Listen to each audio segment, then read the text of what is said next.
নমস্কার বন্ধুরা, আজ আপনাদেরকে আমি একটা নতুন ব্লগ শেয়ার করছি। এই যে আমার ভেন্ডি গাছ, এই ভেন্ডি গাছ থেকে আমি এই ভেন্ডিগুলো তুললাম।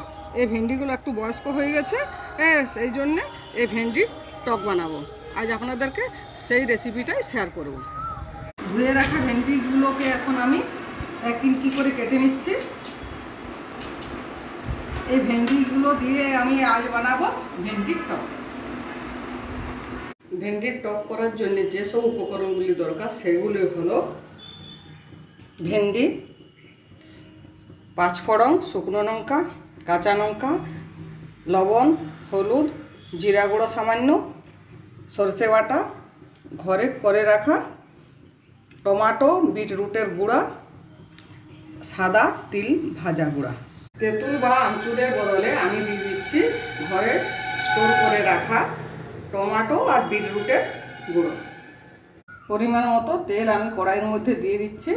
কেটে রাখা ভেন্ডিগুলো আমি দিয়ে দিচ্ছি। ওর মধ্যে আমি লবণ আর হলুদ দিয়ে আমি ভেন্ডিগুলো ভেজে নিচ্ছি। এগুলো ভাজা হয়ে গেছে, এখন আমি তুলে নিচ্ছি। কড়াইয়ে দিয়ে দিচ্ছি আবারও তেল। তেলের মধ্যে দিয়ে দিচ্ছি 5 ফোড়ন, শুকনো লঙ্কা, কাঁচা লঙ্কা, এর মধ্যে দিয়ে দিচ্ছি সরষে বাটা,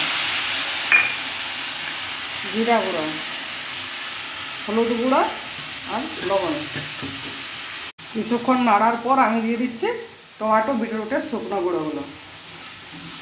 এর মধ্যে দিয়ে দিচ্ছি আমি 1 বাটির মতো জল। এর মধ্যে আমি চিনি দিব না, কেননা বিটরুটের মিষ্টিটা এর মধ্যে আছে বলে। এখন মশলাটা ফুটে উঠেছে, এর মধ্যে দিয়ে দিচ্ছি ভাজা ভেন্ডিগুলো। নামাবার আগে আমি ভাজা তিলের গুঁড়োগুলো দিয়ে দিচ্ছি, কেননা ভাজা তিলের সেন্টটা খুব ভালো লাগে। দেখুন আমার ভেন্ডির টক হয়ে গেল। এখন আমি গ্যাস অফ করে দিচ্ছি।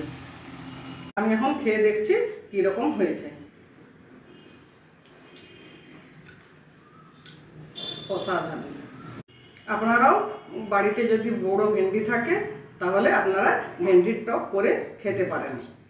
এর মধ্যে দিয়ে দিবেন ওই সাদা তিল আর যে টমেটো আর বিটরুটের যে শুকনো গুঁড়োগুলো, ওইগুলো দিলে খুব ভালো লাগবে। আপনারা আমার ব্লগটিকে শেয়ার, কমেন্ট এবং সাবস্ক্রাইব করবেন।